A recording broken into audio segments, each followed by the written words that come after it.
तर मैत्रिणींनो, आज आपण बघणार आहोत की घरच्या घरी काढा कसा करायचा मी सांगणार आहे। तर बघू शकता, कडक उन्हाळ्याचे दिवस संपले, आता पावसाळ्याचे दिवस चालू झालेत। आपल्याला आपल्या शरीराला उन्हाची सवय लागलेली होती, पण आता अचानकच पावसाळा चालू झाला, त्यामुळे थंडी आपल्या शरीराला सूट व्हायला थोडा वेळ लागतो आणि त्यामुळे सर्दी खोकल्याचा आपल्याला त्रास चालू होतो मैत्रिणींनो। तर लगेच तुम्ही दवाखान्यात जाऊ नका, त्या अगोदर हा काढा बनवा। फार पूर्वी बघा दवाखान्याची सोय नव्हती, त्यावेळेस लोक आयुर्वेदिक अशीच औषधं बनवायची आजारी वगैरे पडलं तर। पण हा काढा तुम्ही 6 वर्षाच्या पुढील व्यक्तीपासून कितीही वर्षाच्या वयापर्यंत घेऊ शकता। तर मैत्रिणी, हा काढा खूप आयुर्वेदिक आहे आणि या काढ्यामुळे तुमची सर्दी खोकला सर्व काही कमी होणार आहे। तर मैत्रिणी, हा काढा तुम्ही नक्की तयार करून बघा। मला सर्दी खोकला झाला किंवा आमच्या घरातल्या कोणालाही झाला तर मी असाच काढा त्यांना बनवून देते। तर बघा, आपल्या घरात तर सर्व काही मसाल्याचे पदार्थ असतातच, मसाल्याचे जे काही वस्तू लागतात ते असतातच मैत्रिणींनो। तर बघू शकता, इथे मी घेतलेले आहेत 5 लवंगा, येथे घेतलेले आलं, तुम्ही आलं नसेल तर सुंठ घेऊ शकता, दालचिनी घेतलेला आहे, 6-7 मी मिरे घेतलेले आहेत, एक थोडासा छोटासा खडा गुळाचा घेतलेला आहे, तुळशीची पानं घेतलेली आहे आणि हळद घेतलेला आहे। एवढंच लागणार आहे, बाकी आपल्याला काहीही लागणार नाही आणि आपला मैत्रिणींनो काढा खूप छान होणार आहे। आणि तुम्ही रात्री झोपताना किंवा सकाळी जरी घेतला तरी हा काढा चालू शकते, तुम्हाला खूप फ्रेश वाटणार आहे। तुमची सर्दी खोकला, तुमचं डोकं दुखायचं कमी होणार आहे, अंग दुखायचंही कमी होणार आहे। हा खूप आयुर्वेदिक आणि छान असा काढा आहे मैत्रिणींनो, तर हा उपाय तुम्ही नक्की करा। आता पावसाचे दिवस आहे, थोडं का होईना आपण बाहेर गेलो की भिजतो आणि डोकं भिजलं की सर्दी ही हमखास होते मैत्रिणींनो।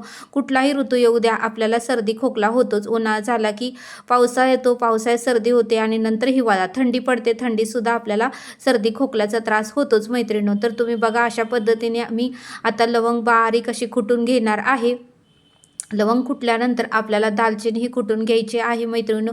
स्टेप बाय स्टेप बघा, उकळ स्वच्छ धुतलेलं असावं, बाकी काय त्याच्यामध्ये कुटलेलं नसावं मैत्रिणींनो, याची तुम्ही दक्षता घ्या। आता मी उकळ पूर्णपणे स्वच्छ धुवून घेतलेलं होतं।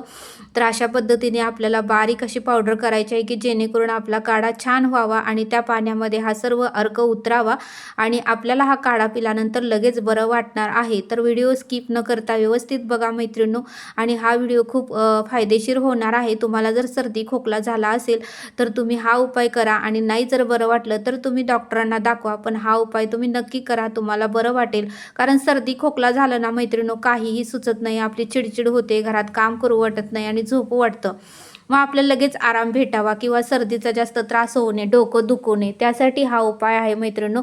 तर तुम्ही नक्की करून बघा, 100% रिझल्ट चांगलाच मिळणार आहे। आता जे आलं आहे ते ओलं आहे, मी किसून घेणार आहे। तुळशीची पानं मी बारीक बारीक तुकडे करून घेणार आहे। तर बघू शकता, आणि हळद आहे ते आपल्याला टाकून घ्यायचे, गुळाचा खडाही टाकायचा आहे। तर त्याला मी तुम्हाला दाखवते। आता आपल्याला काय करायचं आहे मैत्रिणींनो, एक चांगलं भांडं घ्या, म्हणजे जे तिखटाचं नाही ते भांडं घ्या तुम्ही, आणि त्याच्यामध्ये आपल्याला हा काढा आता बनवायचा आहे। तर आता बघा, अर्धा पेला तुम्ही पाणी घ्या, तेवढ्याच अर्धा पेल्याचं साहित्य मी तुम्हाला दाखवलेलं आहे। तुम्हाला जर जास्त करायचं तर तुम्हाला साहित्यही जास्त घ्यावं लागेल। तर बघू शकता, अर्धा ग्लास मी पाणी ओतून घेतलेलं आहे, गुळाचा खडा मी त्यामध्ये टाकलेला आहे। आता हळद ही मी टाकून घेत आहे। हळद आपल्या शरीरासाठी खूप गुणकारिक असते, हळद कडू असते, त्यामुळे आपल्या घशामधले सर्व जंतू मरून जातात, आणि आलं सुद्धा खूप गुणकारी आहे, आल्यामुळे सर्दीचे जंतू मरून जातात। अशा पद्धतीने मी आता तुळशीची पानंही घालून घेतलेली आहे। आपण कुटलेलं जे मिश्रण होतं, लवंगा मिरे दालचिनी, हे सुद्धा आता मी टाकून घेतलेलं आहे, बघू शकता तुम्ही।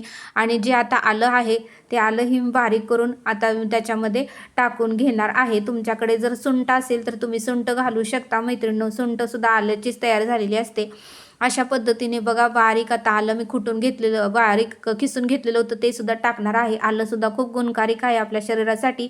आता हा काढा 10 मिनिटं तरी आपला उकळत ठेवायचा आहे। अशा पद्धतीने पूर्णपणे अर्क त्या पाण्यामध्ये उतरला पाहिजे। तर बघू शकता, आता 10 मिनिटं मी गॅसवर हे ठेवलेलं आहे, आणि आता मी थोडा वेळेनं तुम्ही काढून घेणार आहे। तर बघा, आता आपली 10 मिनिटं पूर्ण झालेली आहेत, आणि आता मी गॅस बंद केलेला आहे। आणि आता आपल्याला चहाची गाळणी असते, त्या गाळणीने गाळून घ्यायचं आहे की जेणेकरून सर्व काही गाळून वरती येऊ शकते आणि आपला काढा सुंदर आणि छान होऊ शकते। अशा पद्धतीने तुम्ही चहाच्या गाळणीने गाळून घ्या।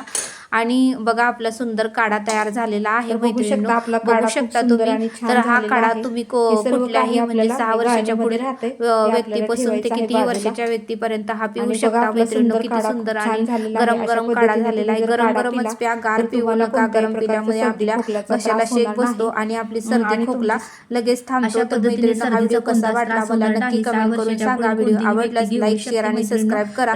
मैत्रिणींनो दवाखान्यात जायच्या अगोदर छोटे छोटे उपाय करून बघा. जर तुम्हाला रिझल्ट नाही भेटला आणि जास्त तुम्हाला त्रास होऊ लागला तर तुम्ही 100% जावा. पण जाण्याच्या अगोदर तुम्ही घरात एखादा का होईना उपाय करून बघा. कारण गोळ्यामुळे सुद्धा आपल्याला साईड इफेक्ट होतात. गोळ्यामुळे आपलं शरीर सुस्त, पाय सुसतात आणि त्यामुळे जास्त गोळ्या सुद्धा आपल्या किडनीला त्रास होतो. त्यामुळे घरगुती उपाय करा आणि मग दवाखान्यात जावा. भेटूया नेक्स्ट व्हिडिओ.